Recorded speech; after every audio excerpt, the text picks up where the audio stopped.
Applications of radical functions. The voltage of a light bulb, V in volts, is related to the power, P in watts, of the bulb, and the resistance of the light bulb, R, which is measured in ohms. The equation relating these three variables is V is equal to the square root of PR. If you've taken Physics 11, you may or may not have studied electrical circuits. Some teachers do it in that course, some teachers do it in Physics 12, but you might have actually seen this formula or something like it in the past. But if you haven't, that's okay. We're told what the formula is, and as far as mathematicians are concerned, that's all they need to know. So the example would be calculate the power used by a light bulb which is plugged into a standard 120 volt household electrical circuit and has a resistance of 144 ohms. So we're told the volts of the whole household electric circuit, which means that we've been told V in the formula. We've also been told the resistance, which is 144 ohms, which means we've been told R in the formula. So to write what we have so far, V is equal to the square root of PR is the equation we begin with. And we've been given that V is actually equal to 120. And we've also been given that R, so we don't know what P is, but we know that R is 144. So now we can go ahead and solve this radical equation. So to do that, I will start by squaring each side. And I'll have 120 squared, which I definitely need to do in my calculator. And when I do that, I get 14,400 is equal to P times 144. And then I divide each side by 144. And see what I get for my resulting power.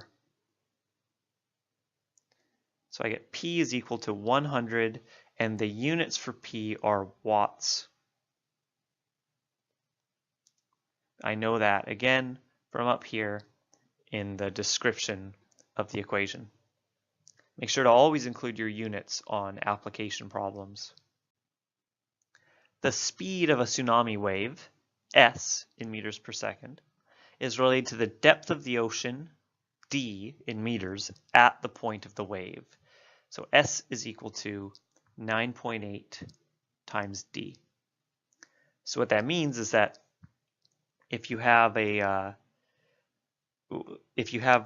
bottom of the ocean changing in depth and a wave above it, so here's a, let's take a tsunami wave.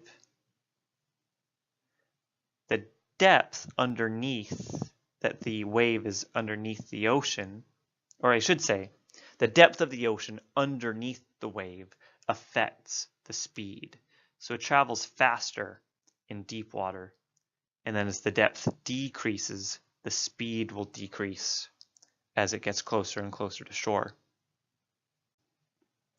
So let's determine how many times faster does a tsunami wave travel through the Juan de Fuca Strait, which is roughly 200 meters deep, compared to the speed of the wave in the open ocean, which is an average depth of about 3.7 kilometers.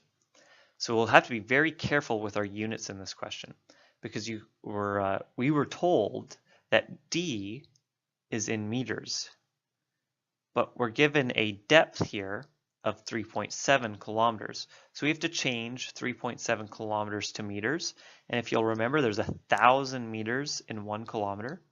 So that means that 3.7 kilometers is actually 3.7 times 1,000, or 3,700 meters. So we're going to calculate the speed at the two different depths, because we want to know how many times faster,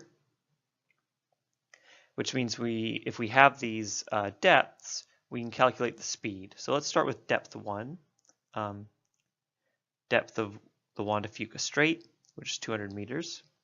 So the speed in the Juan de Fuca Strait is the square root of 9.8 times 200, and then all square rooted.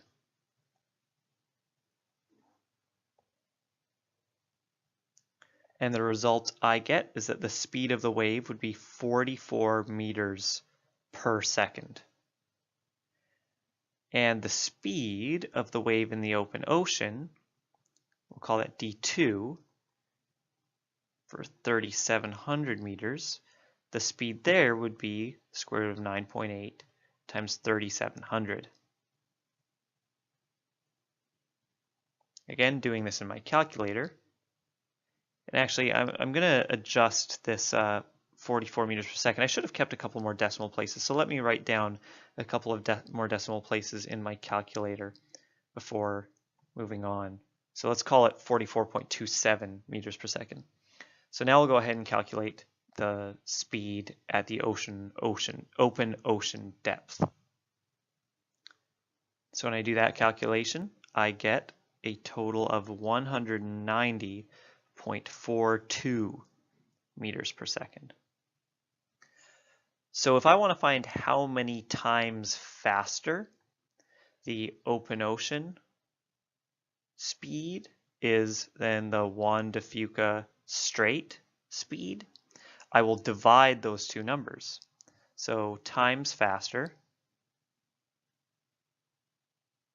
would be equal to 190.42 divided by 44.27.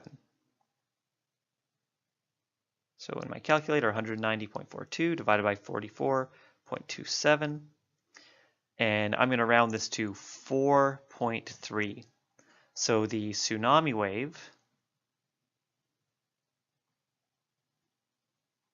is 4.3 times faster.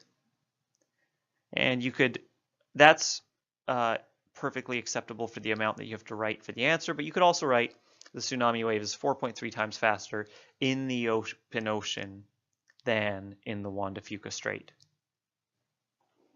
As a quick note about the speed of the tsunami, 44.27 meters per second is more than 150 kilometers per hour. So one of the reasons why coastal places like the west coast of Canada have to take tsunamis very seriously is because of the speed that these waves can approach at. They go so fast that you need to get warning of them really early so that you can evacuate people to higher elevations.